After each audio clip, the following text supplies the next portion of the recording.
Bonjour à tous et bienvenue sur boursicoté.com pour cette nouvelle analyse technique Forex, matières premières et Bitcoin avec une paire de devises euro-dollar qui se stabilise autour de cette zone majeure ici des 1,0360.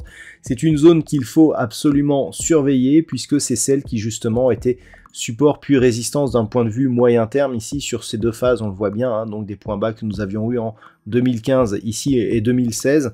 Eh bien cette zone agit désormais comme résistance, on est en train donc de la tester actuellement, et si les cours parviennent ici à repasser durablement au-dessus de cette zone des 1,0360, ce sera un premier palier. Ce que l'on attend, c'est la validation de la rupture de ces deux niveaux, hein, 1,0360 et 1,05, pour reprendre ici une course haussière donc sur cette paire de devises euro-dollar. Pour l'instant, il semblerait que l'on ait du mal ici à franchir cette zone. En cas de consolidation, on ne remettrait pas la dynamique en cause tant que l'on ne repasserait pas sous la zone des 1.0120. Donc l'objectif reste ici toujours de revenir sur cette zone des 1.05 sur cette paire de devises euro-dollar. Sur la paire de devises livre sterling contre dollar américain, ici en vue daily, on voit que l'on hésite toujours entre ces deux zones des 1.1740 et des 1.20. Si on passe en unité de temps 4 heures, on voit ici que ce sont vraiment ces zones qui agissent comme support et résistance. On sait que la zone des 1.20 est un niveau historique pour cette paire de devises, donc tout à fait logique ici que sur un premier test, eh bien on ait cette réaction. Cette zone étant majeure, il était assez difficile d'imaginer que l'on puisse la reprendre et la refranchir à la hausse d'une manière assez facile. Donc pour l'instant, on est sur un premier test. On voit ici que la phase de consolidation est peu marquée. On reste ici au-dessus des 1.1740 et tant que l'on reste au-dessus de cette zone, la perspective est un retour ici au-dessus de cette zone des 1.20. En cas de rupture ici de cette zone, la zone d'alerte serait cette zone ici des 1.1470 puisque c'était dans cette zone que les cours avaient consolidé juste après ici cette forte accélération baissière qui avait ramené les cours de cette paire de devises sur des niveaux historiques. Donc pour l'instant, on reste dans une dynamique haussière avec une perspective donc de retour au-dessus de cette zone des 1.20 sur la paire de devises livre sterling contre dollar américain. Sur l'or, après le test de la zone des 1781.50, on revient ici sur la zone des 1758. On peut constater que sur le métal jaune, où aucune zone horizontale n'a été bougée depuis maintenant quelques temps, eh bien on a quand même un grand respect de ces niveaux horizontaux. On peut le voir ici très clairement dans cette unité de temps 4 heures. On est vraiment venu tester ici cette zone des 1780-50. On est revenu ici sur la zone des 1758 autour de laquelle on se stabilise.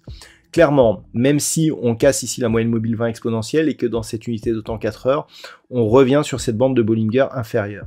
Tant que l'on tient au-dessus des 1758 $ l'once, on reste sur une priorité haussière sur l'évolution des cours du métal jaune qui, en cas de rupture ici des 1780-50, valideront l'objectif d'une configuration chartiste ici sur un triple top qui pourrait nous amener ici sur cette zone des 1807 $ l'once. Donc on invaliderait ce niveau et cette configuration seulement sur une rupture des 1730, mais une rupture des 1758 commencerait à fragiliser justement cet objectif. Donc on surveille 1758 $ l'once, éventuellement en cas de cassure la zone des 1730, mais globalement tant que l'on est au-dessus de ces niveaux, l'objectif est un retour ici au-delà des 1807 $ l'once.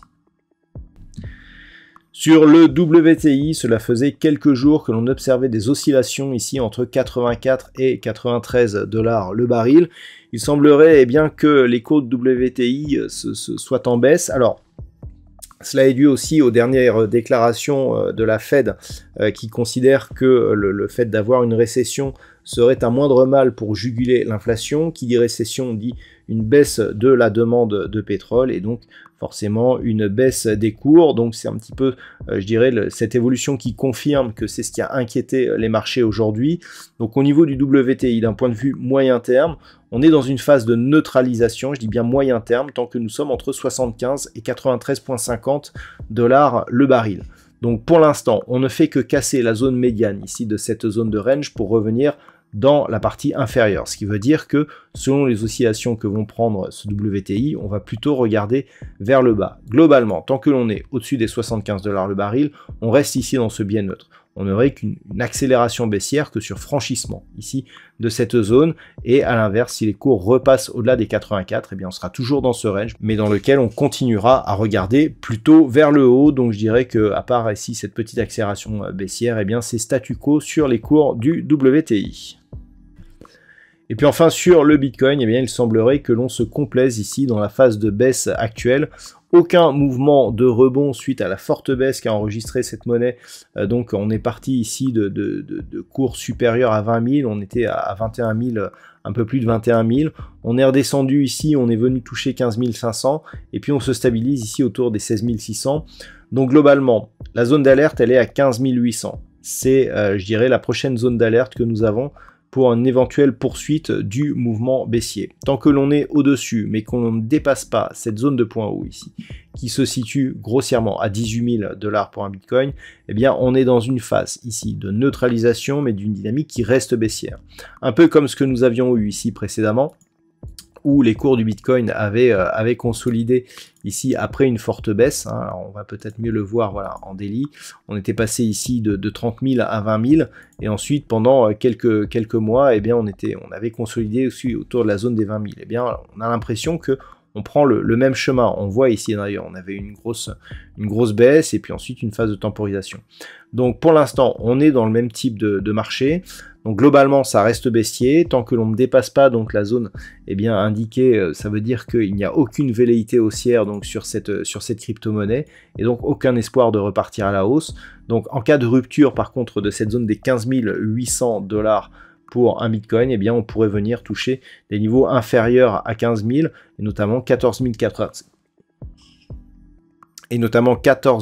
400 $ pour un Bitcoin qui est donc le prochain objectif. Voilà donc ce que l'on peut dire sur l'analyse technique de ces principaux actifs, Forex, matières premières et crypto-monnaies. Je vous souhaite de passer une très bonne soirée. On se retrouve dès demain pour d'autres analyses techniques, toujours sur le site boursicoté.com.